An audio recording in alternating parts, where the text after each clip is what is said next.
Welcome to Arun academy channel. நாம இப்ப பார்க்க போற அந்த கொஸ்டின் ரயில்வே எக்ஸாம்ல கேட்கப்பட்ட ஒரு காம்பவுண்ட் இன்ட்ரெஸ்ட் கொஸ்டின் தான். இது எப்படி நம்ம ஷார்ட்கட்ல சால்வ் பண்றது அப்படிங்கறத பார்க்கலாம். கவனிங்க. மோகித் அப்படிங்கிறவர் என்எஸ்சி பிபிஎஃப் சரியா? என்எஸ்சில 14%, பிபிஎஃப்ல 11% வட்டியிலையும் கூட்டு வட்டியில முதலீடு பண்றாரு. மொத்தமா 10,000 ரூபாய் இன்வெஸ்ட் பண்றாரு. அவருக்கு மொத்தமா வட்டியா எவ்வளவு கிடைச்சிச்சு அப்படின்னா 2726 கிடைச்சிச்சு. சரியா? எத்தனை வருஷத்துல? 2 வருஷத்துக்கு முடிவுல. சரியா?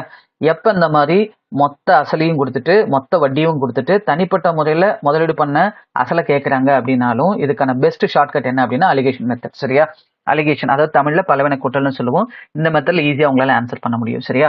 இப்ப நான் இந்த சமயம் எப்படி சால்வ் பண்றதுன்னு சொல்றேன் கவனிங்க. அதுக்கு முன்னாடி உங்களுக்கு டேபிள்ஸ் நல்லா தெரிஞ்சிச்சு அப்படின்னா தான் நான் சொல்ற ஷார்ட்கட்டை நீங்க அப்ளை பண்ணி வித்தின் 30 செகண்ட்ஸ்க்குள்ள எக்ஸாம்ல இந்த மாதிரியான கொஸ்டின்ஸ்க்குலாம் ஆன்சர் பண்ண முடியும். சரியா? அதனால 20ஆம் டேபிள் வரைக்கும் நல்லா படிச்சு வச்சுக்கோங்க. சரியா?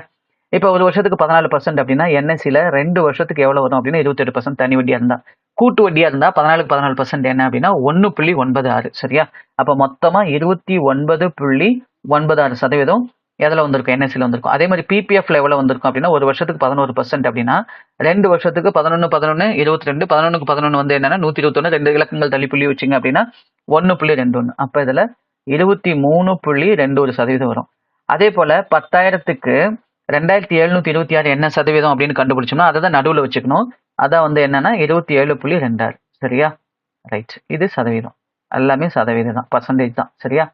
இப்ப இதுக்கும் டிஃபரன்ஸ் கிராஸா எடுத்தீங்க அப்படின்னா என்எஸ்சிக்கான முதலீடு பங்கு வந்துடும், பிபிஎஃப்கான முதலீடு பங்கு வந்துடும். அவ்வளவுதாங்க. இப்ப இதுக்கு டிஃபரன்ஸ் என்னன்னா 6ல 1 போச்சுன்னா 5, 2ல 2 போச்சுன்னா 0. டிஃபரன்ஸ் மட்டும் பாருங்க, பாசிட்டிவ் நெகட்டிவ் பார்க்க வேண்டாம். 27ல 23 போச்சுன்னா 4, அப்ப 4.05. அதே மாதிரி இதுக்கு டிஃபரன்ஸ் பார்த்தீங்கன்னா 0, 9ல 2 போச்சு அப்படின்னா 7. அதே போல இங்க புள்ளி வச்சுக்கோங்க. 9ல 2 போச்சுன்னா 9ல 2 போச்சுன்னா சாரி 9ல 2 இல்ல 9ல 7 போச்சுன்னா கரெக்டா இலக்கங்களை கரெக்டா மைனஸ் பண்ணும். 2 அவ்வளவுதான்.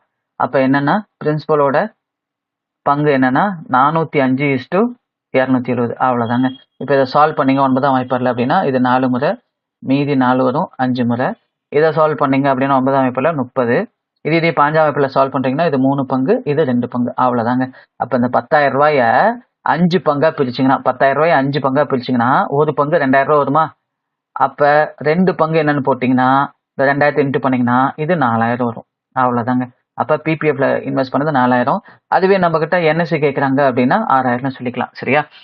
இப்ப நான் சொல்லி கொடுத்த இந்த ஷார்ட்கட் உங்களுக்கு ரொம்ப யூஸ்ஃபுல்லா இருந்துச்சுன்னா மறக்காம நம்மளோட அருண் அகாடமி சேனலை சப்ஸ்கிரைப் பண்ணுங்க.